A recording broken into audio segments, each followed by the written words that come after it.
ఇక వివరాలకు వెళ్తే హైదరాబాద్లో ఇందిరమ్మ చీరల పంపిణీని తెలంగాణ సీఎం రేవంత్ రెడ్డి ప్రారంభించారు. పలువురు మహిళలకు చీరలను ఆయన పంపిణీ చేశారు. ఇందిరాగాంధీ జయంతి సందర్భంగా అంతకుముందు నెక్లెస్ రోడ్లో ఆమె విగ్రహానికి నివాళులర్పించారు. ఈ కార్యక్రమంలో డిప్యూటీ సీఎం బట్టి విక్రమార్క, మంత్రి పొన్నాం ప్రభాకర్, పొంగులేటి శ్రీనివాసరెడ్డి, కొమ్మటిరెడ్డి వెంకటరెడ్డి, దామోదర రాజనరసింహ, వాకిటి శ్రీహరి, కొండా సురేఖ, సీతక్క పాల్గొన్నారు. మరి ఇందిరమ్మ ప్రభుత్వం, మా ప్రభుత్వం మహిళలకు చీరల పంపిణీ కార్యక్రమం ఈ రోజు నుంచి డిసెంబర్ 9 వరకు ఒక దశ, మళ్ళీ మార్చి 1 నుంచి మార్చి 8 మహిళా అంతర్జాతీయ దినోత్సవం సందర్భంగా మరొక దఫాగా పంపిణీ కార్యక్రమం చేపట్టడం జరిగింది. ఇక్కడికి వచ్చిన మా మహిళలందరికీ ఒకటే విజ్ఞప్తి, మన ముఖ్యమంత్రి గారి యొక్క సంకల్పం 1 కోటి మంది మహిళలు కోటీశ్వర్లను చేయాలి. ఈ రోజు అదే సంకల్పంతో యూనిఫామ్ లాగానే ఎక్కడికి వెళ్ళినా ఈ మహిళ ఈ యొక్క యూనిఫామ్ ధరిస్తే ఈ చీర ద్వారా వీళ్ళు మహిళా సంఘాలలో సభ్యులు, రేపు వచ్చే వాళ్ళకు కూడా ఈరోజు సంఘాలలో చేర్చుటకు మరి వారికి కూడా అవకాశం కల్పిస్తా ఉన్నాం. కాబట్టి ఆ తల్లి పేదరిక నిర్మూలన కోసం పనిచేసింది. పేదరికం ఉండొద్దని ఇందిరమ్మ ఈ రోజు కూడా మన ప్రభుత్వం పేదలను అభివృద్ధి పదంలోకి తీసుకురావాలని అనేక సంక్షేమ కార్యక్రమాలను ఇందిరమ్మ పాలనలో రేవంత్ రెడ్డి గారి ప్రభుత్వం, మన ప్రభుత్వం కొనసాగిస్తుంది. దానిలో భాగంగానే దాదాపుగా 27,000 కోట్లకు పైగా 27,000 కోట్లకు పైగా మహిళా సంఘాలందరికీ కూడా వడ్డీ లేని రుణాలు ఇవ్వడం జరిగింది. అందుకే ఈనాడు 1 కోటి మంది మహిళలకు, తెలంగాణ బిడ్డలకు సారే అంటే తల్లిదండ్రులు వాళ్ళ అన్నదమ్ముళ్ళు పెట్టే పండగ. అది ఎంతో ఆత్మగౌరవంతో ఉన్నది. ఈనాడు తెలంగాణ ప్రభుత్వం ఆడబిడ్డలకు సారె పెట్టే ఉద్దేశంతో ఇందిరమ్మ చీరల పంపిణీ కార్యక్రమాన్ని చేపట్టడం జరిగింది. ఈరోజు 1 కోటి మందికి చీరలు పంచాలి అని 6 నెలల నుంచి సంస్థలకు ఉత్పత్తి చేయడానికి ఇస్తే ఇప్పటి వరకు 65 లక్షల చీరలు మాత్రమే సరఫరా చేసిరు. అందుకే ఈ 65 లక్షల చీరలను గ్రామీణ ప్రాంతాలలో ఉన్న మహిళలకు ఈరోజు ఇందిరమ్మ జయంతి సందర్భంగా మొదలుపెట్టి డిసెంబర్ 9 తెలంగాణ తల్లి అవతరణ దినోత్సవం వరకు వివిధ గ్రామాలలో, తండాలలో, గూడాలలో, మారుమూల పల్లెల్లో అందరికి ఆడబిడ్డలకు ఒకరొకరికి పేరు పేరున ఇంటి ఇంటికి చీరల పంపిణీ కార్యక్రమాన్ని చేయమని చీఫ్ సెక్రటరీ గారికి, ఉన్నత అధికారులకు, జిల్లా కలెక్టర్లకు, రాష్ట్ర స్థాయి నుంచి గ్రామ స్థాయి వరకు అధికారులందరికీ ఆదేశాలు ఇవ్వడం జరిగింది. ఈరోజు ఇంకా 35 లక్షల చీరలు రావాల్సినవి ఉన్నాయి.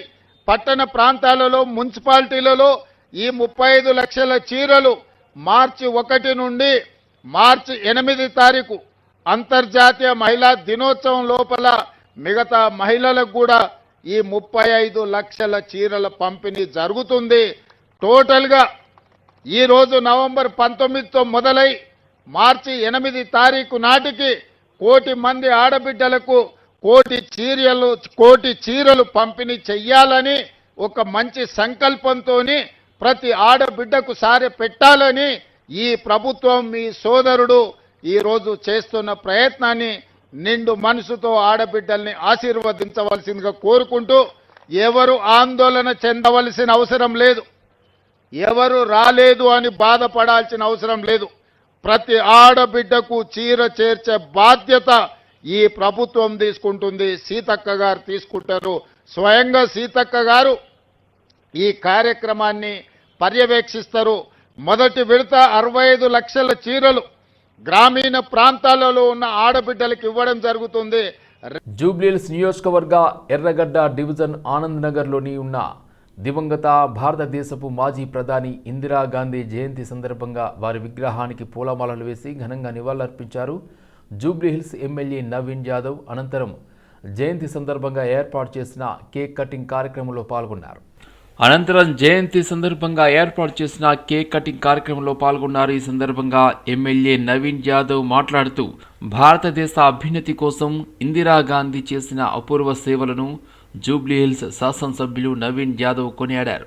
దేశ నిర్మాణంలో ఆమె పాత్ర అమోఘమైందని, ప్రజల సంక్షేమమే ఆమె రాజకీయ జీవితం యొక్క ప్రధాన ధ్యేయమని అన్నారు.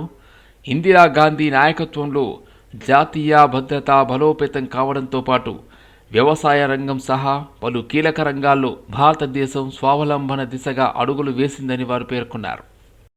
జయంతి సందర్భంగా ఎర్రగడ్డ డివిజన్ లో ఆనంద్ నగర్ కాలనీకి సంబంధించినటువంటి ఇక్కడ బస్తీ పెద్దలు, సీనియర్ నాయకులు, ఎమ్మెల్సీ రాములు నాయక్ గారు, ఇక్కడ ఎన్ఎస్కే రాజు గారు, వాళ్ళ అబ్బాయి ఆకాష్ అండ్ మాజీ కార్పొరేటర్ సదాశివ్ యాదవ్ గారు, స్థానిక నాయకులందరూ కూడా ఇక్కడ పార్టిసిపేట్ చేయడం జరిగింది. ఆమె ఆశయాలు నెరవేర్చే విధంగా కాంగ్రెస్ పార్టీ ఎట్లా పనిచేస్తున్నాం, మేము కూడా ఇక్కడ అందరం కలిసి కాంగ్రెస్ పార్టీని బలపరుస్తూ ప్రజాసేవ చేస్తూ కాంగ్రెస్ పార్టీని బలపరిచే ఇంకా ప్రజల సేవలు చేస్తూ కాంగ్రెస్ ని ఈ జూబ్లీహిల్స్ ఎట్లయితే ప్రజలు ఆశీర్వదించడం నగరంలో కూడా బలపరిచే ప్రయత్నం చేస్తాం. ఇక్కడ పార్టిసిపేట్ చేసిన కార్యకర్తలకు ఎంతో ఘనంగా ఏర్పాటు చేసిన జయంతి కార్యక్రమాలు ఏర్పాటు చేసినటువంటి నాయకులకు అందరూ కూడా ధన్యవాదాలు. సికింద్రాబాద్ జూబ్లీ బస్ స్టేషన్ ఎదురుగా ఉన్న మాజీ ప్రధాని స్వర్గీయ శ్రీమతి ఇందిరాగాంధీ విగ్రహం వద్ద వారి 108వ జయంతి కార్యక్రమం స్థానిక కాంగ్రెస్ పార్టీ నాయకులు నిర్వహించారు. ఈ కార్యక్రమంలో కంటోన్మెంట్ ఎమ్మెల్యే శ్రీ గణేష్ పాల్గొని ఇందిరాగాంధీ విగ్రహానికి పూలమాలలు వేసి ఘనంగా నివాళులర్పించారు. ఈ సందర్భంగా ఎమ్మెల్యే శ్రీ గణేష్ దేశానికి వారు చేసిన సేవలను కొనియాడి వారి స్ఫూర్తితోనే రాష్ట్రంలో ఇందిరమ్మ రాజ్యం నడుస్తుందని చెప్పారు. అనంతరం మీడియా మిత్రులతో మాట్లాడుతూ శ్రీమతి ఇందిరాగాంధీ చిన్నతనంలోనే వారి తండ్రి నెహ్రూ, మహాత్మా గాంధీ కలిసి స్వాతంత్ర పోరాటంలో పాల్గొన్నారని, వారు ప్రధానమంత్రిగా ఈ దేశానికి ఎన్నో సేవలు చేశారని, భారతదేశం ఆహారాన్ని దిగుమతి చేసుకునే స్థాయి నుండి భారతదేశం అవసరాలకు సరిపోను ఆహారాన్ని ఉత్పత్తి చేసి విదేశాలకు కూడా ఎగుమతి చేసే స్థాయికి తీసుకొచ్చారని, పాకిస్తాన్పై యుద్ధం చేసి బంగ్లాదేశ్ను ఏర్పాటు చేసిన ఘనత కూడా శ్రీమతి ఇందిరాగాంధీకి దక్కుతుందని, ఆ యుద్ధం సమయంలో అమెరికా మాటలు కూడా ఖాతరు చేయలేదని, భారతదేశ సార్వభౌమత్వాన్ని కాపాడిన వ్యక్తి ఇందిరాగాంధీ అని, దేశంలో 14 ప్రైవేటు బ్యాంకులను జాతీయకరణం చేసిన సంపన్న వర్గాలకే పరిమితమైన బ్యాంకులను పేద ప్రజలు కూడా బ్యాంకులకు వెళ్లే విధంగా చేసిన మహనీయురాలు అని శ్రీ గణేష్ అన్నారు.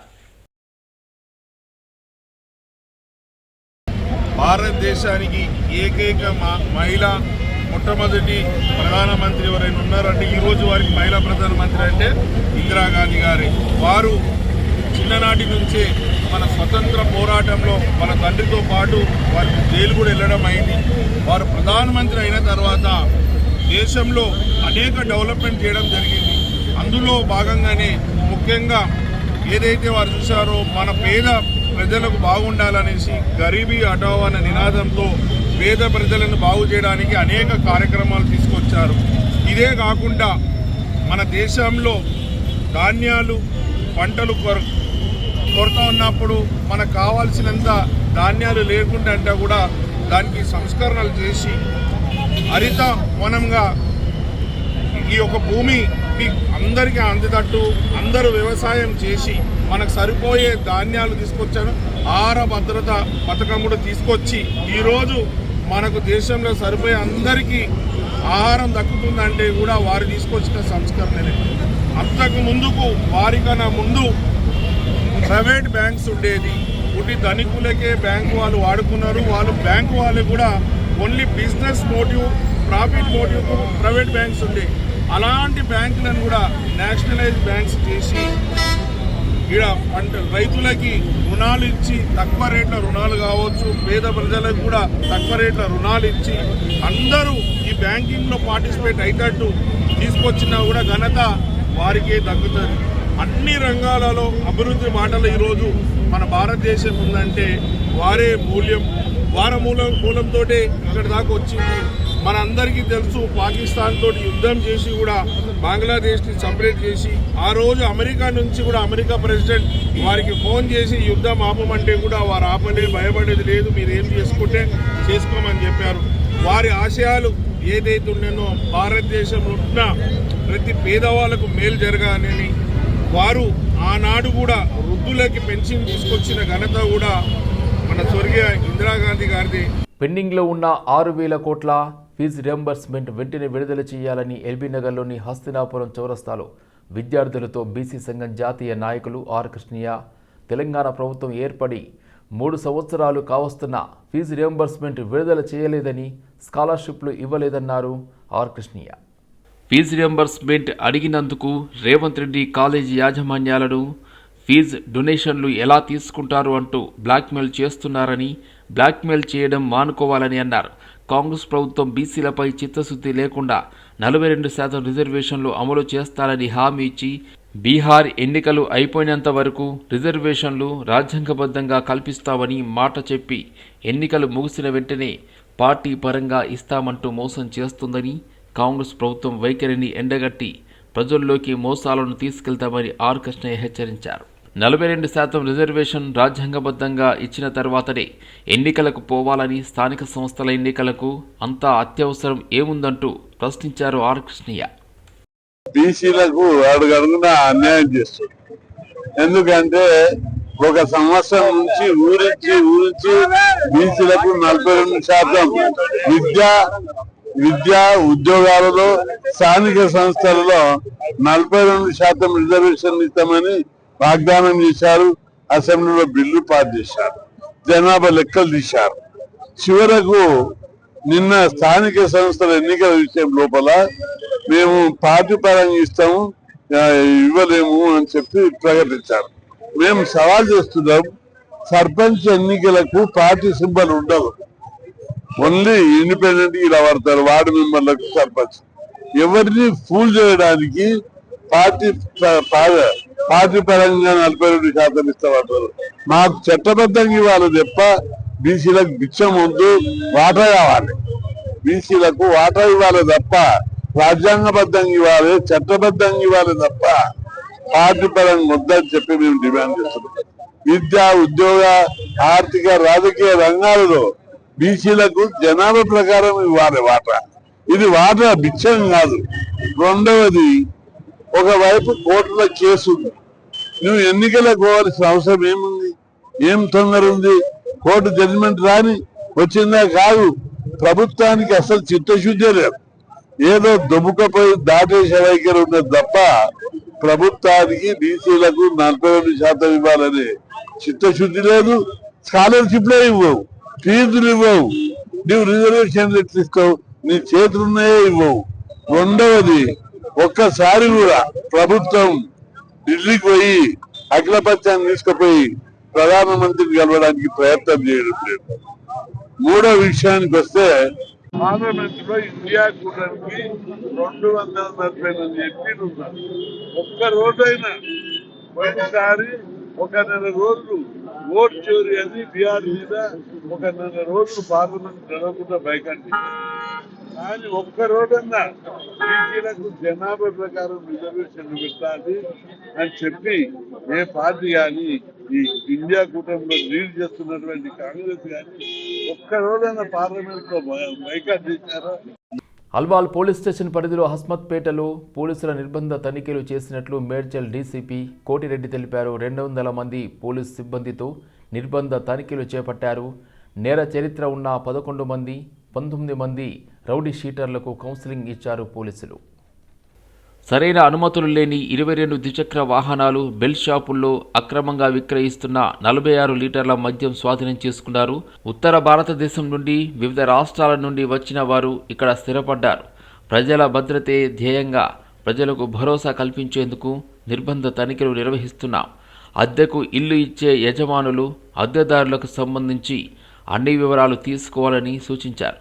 ఇకపై ఫిర్యాదులు ఎక్కువగా వచ్చినా ప్రతి చోట నిర్బంధ తనిఖీలు నిర్వహిస్తామన్నారు.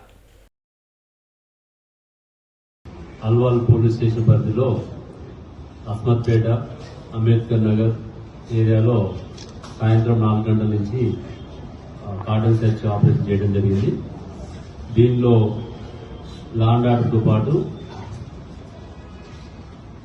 TSSP, AR, SOT, CCS, traffic, women safety అన్ని వింగ్స్ కూడా ఇందులో పార్టిసిపేట్ చేయడం జరిగింది. ఇందులో search parties, cordon parties, cutoff, holding, vehicle checking points ఇవన్నీ కూడా కలిపి దాదాపు మనం నియర్లీ 240 మెంబర్స్ని ఇందులో ఇప్పుడు మనం మ్యాన్ పవర్ వాడటం జరిగింది. దాదాపు 450 హౌసెస్ చెక్ చేసి 2500 పర్సన్స్ని చెక్ చేయడం జరిగింది. అందులో మనకి మెజారిటీ అంటే మనకి అదర్ స్టేట్ వాళ్ళు కూడా ఎంతమంది ఉంటున్నారు, వాళ్ళ యొక్క ఏం చేస్తున్నారనే దాని మీద కూడా వెరిఫై చేయడం జరిగింది. ఇందులో మనకి మహారాష్ట్ర నుంచి 250 మెంబర్స్ ఉన్నారు, కర్ణాటక నుంచి 185, యూపీ నుంచి 125, బీహార్ 85, జార్ఖండ్ నుంచి 55, ఇట్లా రకరకాలుగా వివిధ రాష్ట్రాల నుంచి వచ్చి ఇక్కడ స్థిరపడి వారి యొక్క జీవనోపాధి కోసం ఉంటున్నారు. వాళ్ళ యొక్క కేసెస్ కూడా ప్రీవియస్ హిస్టరీ కూడా చెక్ చేయడం జరిగింది. మనం ఏంటంటే మన పాపులర్ డివైస్ అని ఒక బయోమెట్రిక్ డివైస్ ఉంటుంది. నార్మల్గా కూడా మనం వెహికల్ చెక్ చేసేటప్పుడు అనుమానితులు ఉంటే వాళ్ళ ఫింగర్ ప్రింట్స్ అక్కడ చెక్ చేసి ఇమీడియట్ గా వాళ్ళ యొక్క పాత నేర చరిత్ర అందులో మనకు తెలుస్తుంది. అట్లే ఈ కార్డన్ సెర్చ్ ఆపరేషన్స్ లో కూడా ఈ విషయస్ వాడటం జరుగుతుంది. వికారాబాద్ జిల్లా కుల్కచెర్ల మండలం కేంద్రంలో నరేందర్ చౌదరి అనే జ్యువెలరీ షాప్ యజమాని ఘరానా మోసం ఆలస్యంగా వెలుగులోకి వచ్చింది. అజయ్ జ్యువెలరీ పేరుతో కొన్నేళ్లుగా బంగారు నగల షాపు నిర్వహించి స్థానికులను నమ్మించి నట్టేట ముంచి ఉడాయించాడు. నగలు చేయిస్తా అని కొందరి వద్ద నుండి నగలు తనఖా పెట్టుకొని మరికొందరి దగ్గర డబ్బులు నగలు తీసుకొని బోర్డు తింపేశాడు. రఘు అనే యువకుడు నగల కోసం తన పాత బంగారంతో పాటు కొన్ని డబ్బులు కూడా ఇవ్వగా గత 4 రోజులుగా షాప్ తెరవకుండా ఫోన్ కూడా ఎత్తకపోవడంతో అనుమానం వచ్చి పోలీసులకు ఫిర్యాదు చేశాడు. దీంతో నగల వ్యాపారి భాగోతం వెలుగులోకి వచ్చింది. ఈ నేపథ్యంలో ఇప్పటికే 12 మంది బాధితులు పోలీసులకు ఫిర్యాదు చేయగా మరో 100 మంది బాధితులు ఉండవచ్చని, మొత్తం కలిపి దాదాపు 2 కోట్ల రూపాయలకు పైగా మోసం చేసి ఉడాయించినట్లు తెలుస్తుంది. బాధితుల ఫిర్యాదు మేరకు కేసు నమోదు చేసుకున్న పోలీసులు సదరు నగల వ్యాపారి రాజస్థాన్కు చెందినవాడని, స్థానికుల నమ్మకాన్ని సొమ్ము చేసుకుని మోసానికి పాల్పడినట్లు ప్రాథమిక దర్యాప్తులో గుర్తించామని తెలిపారు. ప్రొప్రైటరేట్ నరేందర్ అతను గత 7-8 సంవత్సరాల నుంచి కుల్కచెర్లలో ఉంటూ మనీ లెండర్గా, జ్యువెలరీ షాప్ ఓనర్గా కొనసాగుతున్నాడు. 7-8 సంవత్సరాల నుంచి వర్క్ చేస్తున్నాడు కాబట్టి, ఇక్కడ ఉంటున్నాడు కాబట్టి ప్రజలందరికీ నమ్మకం ఏర్పడింది. అతని దగ్గర గోల్డ్ చేయించుకునే వాళ్ళు, కొంతమంది నగలు పెట్టి తాకట్టుగా డబ్బులు తీసుకునే వాళ్ళు, మరి కొంతమంది అతని అవసరాల మేరకు డబ్బులు ఇచ్చి మళ్ళీ రీపేమెంట్ కూడా చేసేవాడు. ఇదే విధంగా చాలా ట్రాన్సాక్షన్ జరిగినాయి. రీసెంట్ గా ఒక వ్యక్తి జరుపుల రఘు, చెరుముందల తాండా వ్యక్తి, కుల్కచెర్ల మండలం చెరుముందల తాండా వ్యక్తి, అతను 8 తులాలన్నర బంగారు ఆభరణాలు చేయించడానికి అతని దగ్గర ఉన్న 5.5 తులాల గోల్డ్ ఇచ్చినాడు. అట్లాగే 1,35,000 క్యాష్ ఇచ్చి ఆర్డర్ ఇచ్చిండు 8.5 తులాల బంగారు ఆభరణాలు చేయించడానికి. గోల్డ్ ప్లస్ 1,35,000 రూపాయలు తీసుకొని సోమవారం రమ్మని, నీకు ఆ గోల్డ్ ఆర్నమెంట్స్, కొత్త గోల్డ్ ఆర్నమెంట్స్ ఇస్తామని చెప్పాడు. సోమవారం వెళ్ళి చూస్తే షాప్ మూసింది. అతను ఆచూకీ అర్థం కావట్లేదు. అతని ఫ్యామిలీ మెంబర్స్ కూడా ఇక్కడ అందుబాటులో లేరు. అందువలన అతన్ని నన్ను మోసం చేశాడనే ఉద్దేశంతో మా దగ్గరకు వచ్చి పిటిషన్ ఇచ్చారు. మేము కేసు చేసినాము. ప్రాథమిక విచారణ ప్రకారం తెలిసింది ఏమంటే, ఇలాగే కుల్కచెర్ల మండల కేంద్రం నుంచి, కుల్కచెర్ల మండలంలోని ప్రతి గ్రామం నుంచి కొంతమంది అతని ద్వారా బాధితులు ఉన్నారని చెప్పి మాకు తెలిసింది. పిటిషన్స్ కూడా వస్తున్నాయి. వాటిని కూడా మేము తీసుకొని స్టేట్మెంట్ గా దాన్ని యాడ్ చేసుకొని అతని త్వరలోనే పట్టుకొని రైతులకి, మోసపోయిన వాళ్ళకి న్యాయం చేస్తామని మేము విన్నవించుకుంటున్నాం. గత శనివారం రోజు ఉదయం షాప్ తాళం వేసి వెళ్ళిపోయిండు. తర్వాత సాయంత్రం నుంచి మేము వస్తాడేమో శనివారం ఉండే, తర్వాత ఆదివారం షాప్ ఎట్లయినా బంద్ అంటుండే. మొన్న రోజు తెలుస్తా అంటే ఆ రోజు కూడా తెలియలేదు. మరి వీడికి నేను అప్పటి నుంచి ఇప్పటి వరకు కూడా ఫోన్ కాల్ చేస్తున్నాను, ఎక్కడ కూడా ఫోన్ అనేది ఆన్లో లేదు. కాబట్టి అందరు కూడా మరి దీనికి చర్యలు తీసుకొని మా ఎవరైతే బాధితులు ఉన్నారో ఇప్పించే ప్రయత్నం. మేము గత 5-6 సంవత్సరాల నుంచి కొద్దిగా దోస్తాల్లాగా ఉంటుంటే మొన్న శుక్రవారం రోజు ఇతనితోటి అజయ్ తోటి నరేందర్ అనే వ్యక్తితోటి ఇదే నరేందర్ తోటి అజయ్ జ్యువెలర్ అతని ఓనర్ తోటి ఇట్లే దోస్తాల్లాగా ఇట్లే ఉంటుంటే అయితే మొన్న శుక్రవారం నాడు నా దగ్గర 5.5 తులాల బంగారం ఉంది. గ్రామీణ బ్యాంకులకించి ఇడిపించి మరి కొత్త చేపించుకుందాం అంటే 8.5 తులాలు చేపిస్తాం దాన్ని అని చెప్పి కొద్దిగా అది నెక్లెస్ అనేది కొద్దిగా తెగిపోయింది. నాది ఒక గొలుసు ఉండే సులంనారది, ఇంకోటి మా భార్యది కమ్మల బుట్టలు ఉండే చెవులే, మొత్తం కలిపి 5.5 తులాల బంగారము సోమవారం చేసుకొస్తా అంటే చెప్పి నా దగ్గర 8.5 తులాల బంగారం ఆర్డర్ ఇచ్చిన. దాంట్లో 1,35,000 ఫోన్పే ద్వారా కొట్టిన. 5.5 తులాలు నా పాత బంగారం ఇస్తే సోమవారం తెచ్చిస్తాడని చెప్పిండు. అయితే నేను నాకు కొద్దిగా అనుమానం ఉంటే వాళ్ళ భార్యతో మాట్లాడా, మేడం ఇతనికి నేను ఇవ్వచ్చా ఇవ్వకూడదా నాకు డౌట్ ఉందంటే ఆమె ఏం చేసింది, అతనితో మాట్లాడి సరే రగ్గనది ఎట్లా ఏంది అంటారంటే అతను మనకు కావాల్సిన వ్యక్తి, మళ్ళీ అతను మోసం చేయకండి అని చెప్పి ఫోన్లో మాట్లాడింది. మాట్లాడినాక మళ్ళీ నాకు ఇచ్చింది. నేను మళ్ళీ మాట్లాడా, మేడం ఇవ్వచ్చా అంటారంటే సరే ఇచ్చే, నేను తప్పకుండా నీకు సోమవారం వరకు నేను చేపిస్తాను, నా బాధ్యత, నేను కంపల్సరీగా నేను నా ద్వారా నన్ను నమ్ముకొని ఇవ్వండి అంటే చెప్పింది. ఆడికి నేను 8.5 తులాలు ఆర్డర్ ఇచ్చి ఇక నేను వేరే పనికి వెళ్ళిపోయినా. సోమవారం వచ్చి చూస్తే సోమవారం ఇక లేడు. ఇక